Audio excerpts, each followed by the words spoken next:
Perjuangan ramai-ramai dikritik setelah dinilai berubah sikap terkait kenaikan PPN 12%.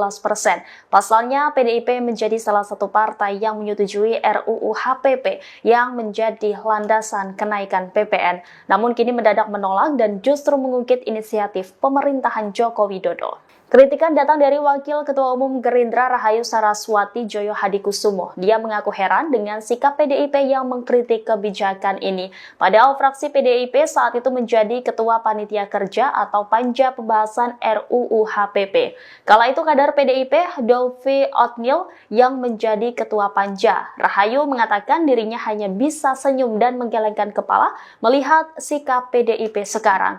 Sementara itu, Wakil Ketua Umum DPP PKB Faisal Riza menyarankan PDIP mengajukan judicial review ke MK jika keberatan dengan PPN 12%. Elit PKB itu kemudian menyindir PDI Perjuangan yang menjadi inisiator kenaikan PPN tersebut. Menurutnya, pemerintah saat ini tengah menjalankan amanat UU HPP. Dia menilai langkah ini diambil untuk menjaga fiskal nasional dan keberlangsungan sejumlah subsidi untuk rakyat. Ia menilai Indonesia sebagai negara yang besar membutuhkan pajak besar dalam membiayai agenda pembangunan nasional. Kritikan terhadap PDIP juga datang dari Ketua Umum GMNI Immanuel Cahyadi. Immanuel mempertanyakan motif dari perubahan sikap PDIP. Menurutnya PDIP seharusnya mengakui kesalahannya karena menginisiasi UU HPP bukan malah memperkeruh suasana.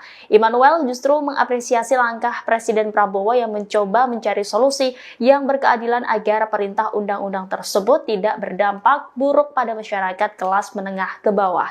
Kedepan, Immanuel berharap pemerintah dapat terus secara jeli mengelola kebijakan yang diambil tanpa mengorbankan kepentingan rakyat kecil. Download Tribun X sekarang, menghadirkan lokal menjadi Indonesia.